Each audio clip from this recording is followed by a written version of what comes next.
Mga kapatid, muli tayong mag-aaral ng mga salita ng Diyos. Yan na tayo sa paksa ng leksyong pag-aaralan natin. Basahin natin ang sabay-sabay. Ang talinghaga ng binhing tumutubo. Yan na tayo sa unang bilang. Ano ang isinasaad sa talinghaga ng Panginoong Hesukristo tungkol sa binhing tumutubo?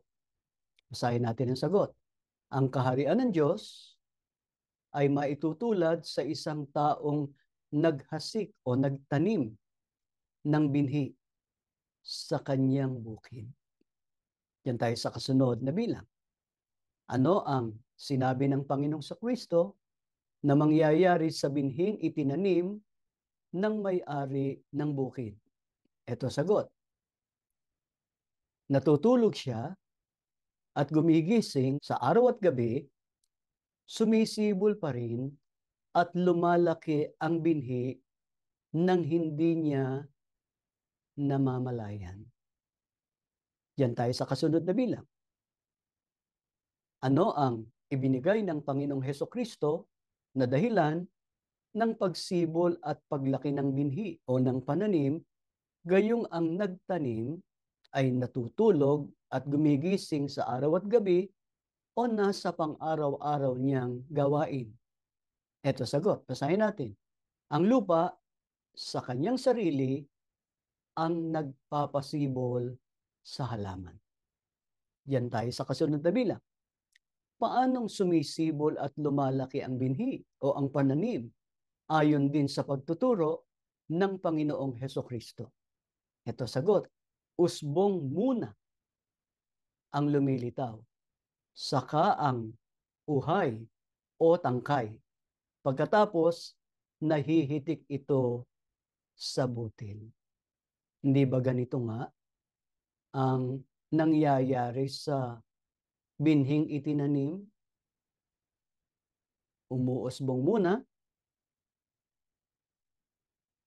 pagkatapos nagkakaroon ng uhay o tangkay, pagkatapos ay nahihitik ito sa butil o sa bunga. Diyan tayo sa kasunod na bilang. Kapag hinog na ang bunga, ano ang sinabi ng Panginoong Hesukristo na gagawin ng magsasaka na naghasik ng binhi sa kanyang bukid? Ito sagot, kapag hinog na ang mga butil, agad itong ginagapas ng taong naghasik sapagkat panahon na para ito ay anihin. Mga kapatid, maiksi lang itong talinghagang ito. Pero ito ay may pagkakatulad sa talinghaga tungkol sa manghahasik. Napag-aralan na natin ito sa nakaraan.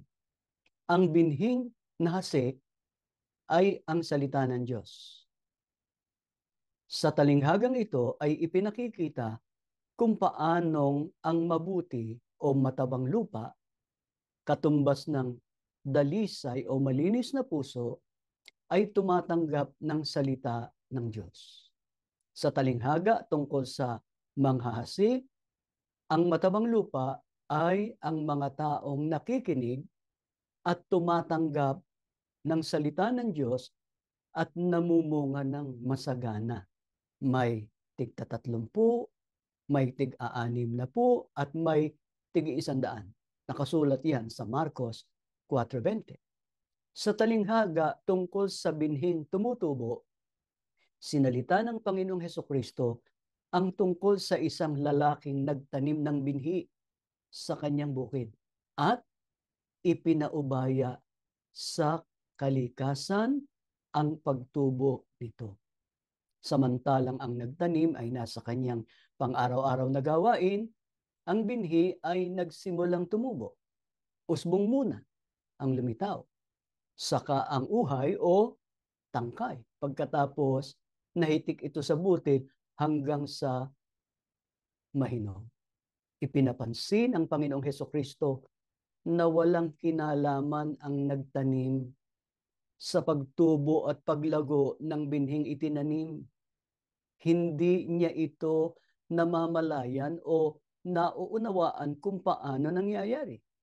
Bilang salita ng Diyos ang binhi, ang pagtubo nito sa puso ng tao ay nakasalalay sa paggawa o sa kapangyarihan ng Diyos at hindi ng sino mang tao.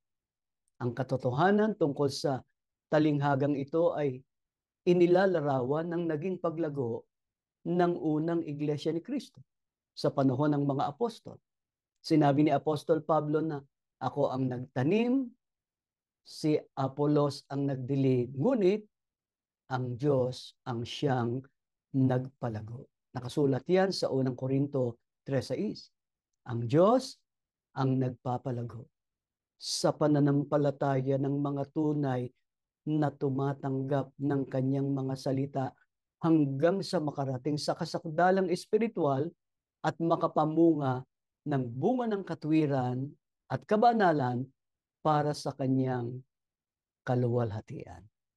Ang sugo ng Diyos sa mga huling araw kasama ng mga tunay na mga ministro sa Iglesia ni Kristo, katulad ng mga apostol ng Panginoong Kristo, ay tinawag ng Diyos upang maging kasangkapan sa paghahayag, katumbas ng pag-aasip o pagtatanim ng kanyang mga salita sa sangkatauhan. Kaya nananagot ang mga ministro na ipangaral ang katotohanan at tanging katotohanan lamang o ang mga dalisay na aral ng Diyos. Subalit ang pagtubo ng mga salita ng Diyos sa puso ng taong tumanggap nito ay nakasalalay sa paggawa o sa kapangyarihan ng Diyos at hindi sa kanino man. Sa kasalukuyang kalagayan natin, ang magagawa lang naming mga ministro ay ipaalala sa inyo ang mga dalisay na mga aral ng Diyos na tinanggap natin sa sugo.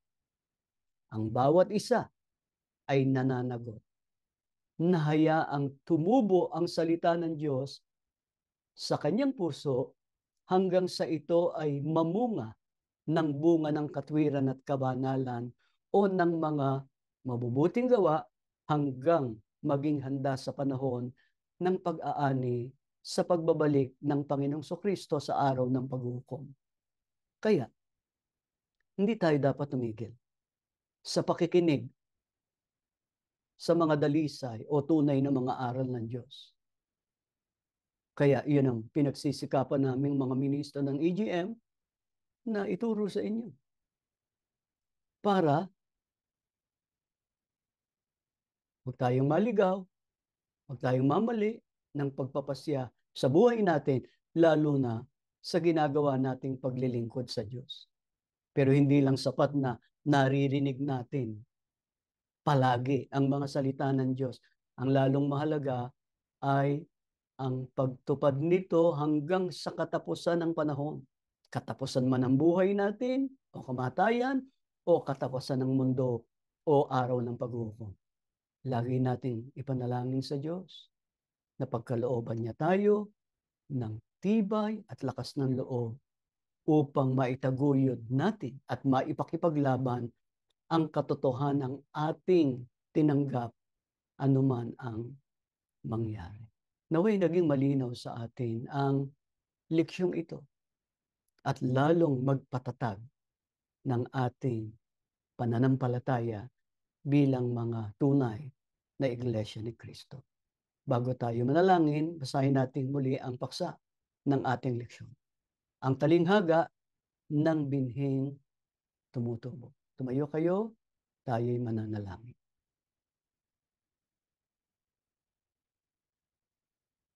Ama naming Diyos, maraming salamat po.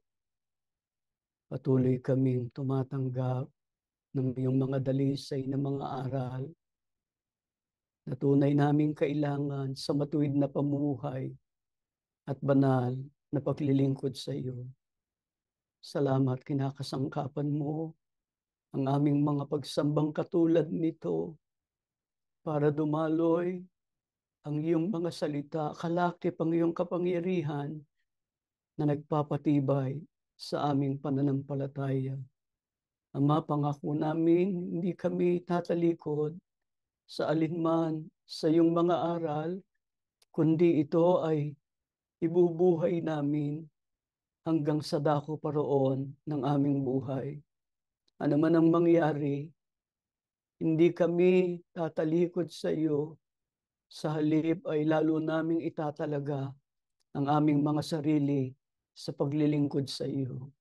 Panginoong Hesukristo, pagparito mo, huwag mong kalilimutan ang lahat ng mga pagsasakit na ginawa namin, alang-alang sa aming pagka-iglesia ni Kristo, sa pagtupad ng aming tungkulin at sa pagsunod sa mga kalooban ng Ama. Gawin mo pa malakas ang aming loob, matibay ang aming pag-asa, na panindiganan namin ang mga aral ng Ama para sa kanyang kaluwalhatian. Pagparito mo, huwag mo kaming kalilimutan. Pagsama mo kami sa langit, magtamo kami ng walang hanggang buhay. Umaasa kami, tinanggap mo ang aming pagsamba, pinagpala mo kaming lahat, binasbasan mo ang mga kabataan ng magandang buhay at magandang kapalaran at ng ibayo pang pananampalataya. Mamalaging basbas mo sa lahat ng sambahayan. Nihiling namin ang lahat sa pangalan ng Panginoong Hesukristo na aming tagapagligtas. Amen.